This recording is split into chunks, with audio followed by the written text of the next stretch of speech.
આમ આદમી પાર્ટી દ્વારા અમારા રાષ્ટ્રીય કન્વીનર શ્રી અરવિંદ કેજરીવાલજીની પ્રેરક ઉપસ્થિતિમાં અમદાવાદના નિકોલ ખાતે આવેલા એક પ્રાઇવેટ પાર્ટી પ્લોટમાં આમ આદમી પાર્ટીના બૂથ કાર્યકર્તાઓની એક મીટિંગનું આયોજન કરવામાં આવ્યું હતું.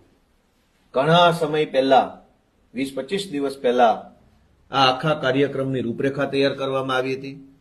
આ આખા કાર્યક્રમની તૈયારીના ભાગરૂપે પ્રાઇવેટ પાર્ટી પ્લોટ બુક કરવામાં આવ્યો, પોલીસને જાણ કરવામાં આવી, અરવિંદજીની તારીખ લેવામાં આવી, પ્રદેશ ટીમના સૌ સાથીઓને જાણ કરી, કાર્યકર્તાઓ સુધી મેસેજ પહોંચાડ્યો કે આપણે આ તારીખે આટલા વાગ્યે આ જગ્યાએ ઉપસ્થિત રહેવાનું છે.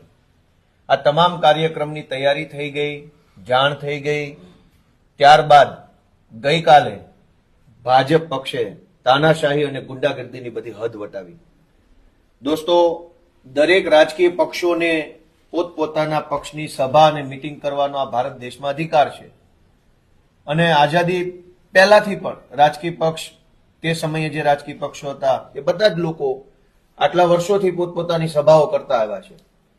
દેશના તમામ રાજ્યોમાં વિરોધ પક્ષો, સત્તા પક્ષો પોતપોતાની રીતે જાહેર સભાઓ, કાર્યકર્તા મિટિંગો કે અન્ય કાર્યક્રમો પક્ષના કરતા હોય છે.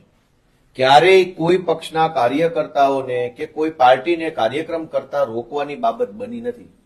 ગુજરાતની અંદર 30 વર્ષથી બીજેપી સરકારમાં હોવા છતાં પણ અમારા જેવી સાવ નવી, સાવ નાની આમ આદમી પાર્ટીને જો ભાજપે રોકવા માટેના ષડયંત્રો રાતના 3 વાગ્યા સુધી કરવા પડતા હોય તો એ ભાજપ માટે શરમજનક બાબત છે. ગઈકાલે રાત્રે 3 વાગ્યા સુધી હું, અમારી પાર્ટીના બધા જ નેતાઓ જાગતા હતા.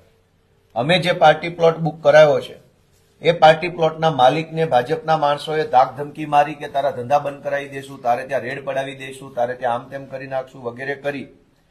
જે પાર્ટી પ્લોટ અમે 11 તારીખે બુક કરાયો એ પાર્ટી પ્લોટને ગઈકાલે રાત્રે કેન્સલ કરવામાં આવ્યો. 2,30,000 રૂપિયા એને પેમેન્ટ તરીકે ભરવામાં આવ્યા. આમ આદમી પાર્ટીની જનસભા છે એની જાણ કરી, કેટલા સાઉન્ડ, કેટલી ખુરશીઓ, કેટલા ટેબલ, શું વ્યવસ્થા, બધી જ ચર્ચા થયેલી હતી.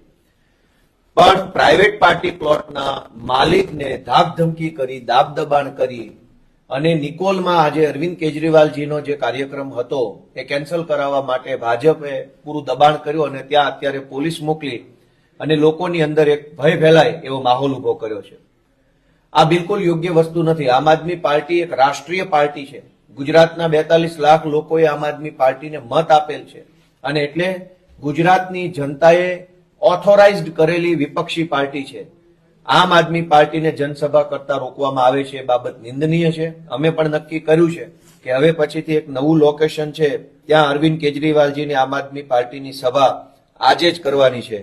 આજે લોદરિયાલ મોડાસર રોડ ઉપર ગુજરાત ગેસ સ્ટેશનની બાજુમાં લોદરિયાલ જે આવ્યું છે ત્યાં સાણંદ બાવળા પાસે, ત્યાં બપોર પછી નિર્ધારિત સમયે 2:30 વાગ્યાથી લઈ અને જે અમારો નિર્ધારિત સમય છે એ સમયે અરવિંદ કેજરીવાલજીની જાહેર સભા થવાની છે.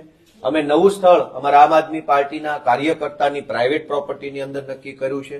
એ અમારા આમ આદમી પાર્ટીના કાર્યકર્તાએ પોતાની જગ્યા આપી છે. પ્રાઇવેટ ઇવેન્ટ તરીકે અરવિંદ કેજરીવાલજીની સભા આજે થઈને રહેવાની છે.